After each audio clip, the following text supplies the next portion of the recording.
अखंड ज्योत की लौ में छिपे हैं आपके भविष्य के कई संकेत। साक्षात शक्ति का रूप है ये ज्योति। माँ अपनी उपस्थिति का एहसास इसी दीपक की लौ से कराती है। आइए चैत्र नवरात्रि के इस खास कार्यक्रम में जानते हैं अखंड ज्योत की बाती में त्रिशूल या कमल बनने का असली मतलब क्या है। अगर आप भी नवरात्रि में अखंड ज्योत जला रहे हैं तो इन 9 संकेतों को कभी नजरअंदाज बिल्कुल मत करिएगा। नमस्कार, मैं आप सभी के साथ हूँ कंचन। चैत्र नवरात्रि प्रारंभ हो चुके हैं और प्रारंभ हो चुकी है माँ की साधना, आराधना। भक्तों, क्या आप जानते हैं कि माँ भगवती की साधना में प्रयोग होने वाली हर एक वस्तु का अपना महत्व है। जैसे अखंड ज्योति माँ दुर्गा का साक्षात रूप माना जाता है। जब आप माँ की साधना करते हैं, आरती करते हैं, मंत्र उच्चारण करते हैं तो शास्त्रों के अनुसार साधक के आसपास की जो ऊर्जा होती है वो सघन हो जाती है। ये घेरा आपकी नकारात्मक ऊर्जाओं से रक्षा करता है, लेकिन यही ऊर्जा दीपक की लौ के माध्यम से भौतिक रूप ले लेती है, जिसे हम फूल कहते हैं। क्या आपकी अखंड ज्योति में किसी तरह का फूल बन रहा है? अगर ऐसा है तो इसे मामूली राख समझकर फेंकने की गलती मत करिएगा। शास्त्रों के अनुसार ये दीपक की सामान्य लौ नहीं बल्कि साक्षात माता रानी का संकेत है कि आपकी पूजा स्वीकार हुई है या नहीं हुई है। भक्तों, हम सनातनी भावुक होते हैं और ईश्वर की छाया को हर प्रतीक में खोजने का प्रयास करते हैं। इसलिए दीप प्रज्वलित करते समय और उसके बाद होने वाली कुछ घटनाओं को संकेत के रूप में देखने की कोशिश करते हैं। आज हम आपको अखंड ज्योति के उसी रहस्यमय संकेत और उनके अर्थ बताने आए हैं, जिससे आपको माँ के अदृश्य शक्ति का अनुभव हो सकता है। जैसे सीधी और बिना हिले ऊपर की ओर उठ रही है तो ये कार्य सिद्धि और ईश्वर की प्रसन्नता का संकेत है। अगर लौ उत्तर दिशा की तरफ झुकती हुई नजर आ रही है तो इसे धन लाभ और सुख समृद्धि आने का संकेत माना जाता है। पूर्व दिशा की ओर झुकाव का मतलब है आयु में वृद्धि और आरोग्य।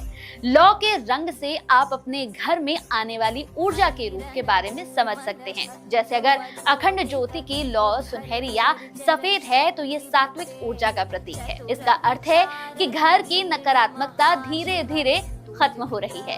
लौ के निचले हिस्से में नीली लौ है तो आध्यात्मिक दृष्टि से ये उच्च आध्यात्मिक उपस्थिति या शक्ति के आगमन का संकेत है।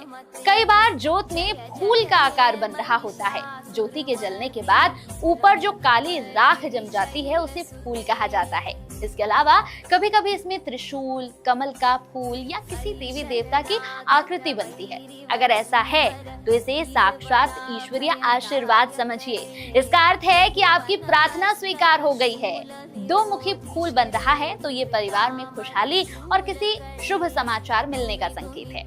अगर ज्योति के ऊपर पंखुड़ी जैसी आकृति बन रही है, कमल का फूल बन रहा है तो इसका अर्थ है कि आपके घर में साक्षात लक्ष्मी जी का आगमन हो रहा है। आपकी आर्थिक तंगी दूर होने वाली है और परिवार में शांति आने वाली है।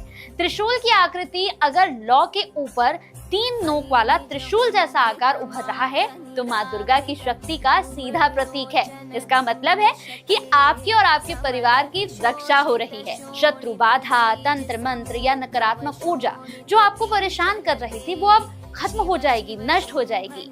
चक्र या गोल आकृति, कभी कभी फूल बिल्कुल गोल या सुदर्शन चक्र जैसा दिखता है। ये समय के चक्र के बदलने का सूचक है। इसका मतलब है कि आपके जीवन का बुरा समय समाप्त हो रहा है। अब अच्छे दिनों की शुरुआत होने वाली है। अटके हुए काम गति पकड़ेंगे। शंख या कलश, अगर लौ की आकृति नीचे से चौड़ी और ऊपर से बंद शंख जैसी दिख रही है तो ये शुद्धि और विजय का प्रतीक है। इसका मतलब है कि घर में कोई मांगलिक कार्य होने के योग बन रहे हैं। चिड़िया या पंख जैसे बिखरी हुई आकृति है तो ये आकाश तत्व का प्रतीक है। भाई, इसका मतलब है कि आपको जल्द ही कोई बहुत अच्छी खबर मिलने वाली है जिसका आप लंबे समय से इंतजार कर रहे थे। दोस्तों, अखंड ज्योति को ज्योति पुष्प कहा जाता है। इसका निरंतर जलना आपके अटूट संकल्प को दर्शाता है। ये संदेश देता है कि जिस तरह अंधेरे में एक छोटी सी लौ डटी रहती है उसी तरह इंसान को भी विकट परिस्थितियों में अडिग रहना चाहिए। कई लोग कहते हैं अखंड ज्योति का अचानक बुझना शुभ नहीं माना जाता।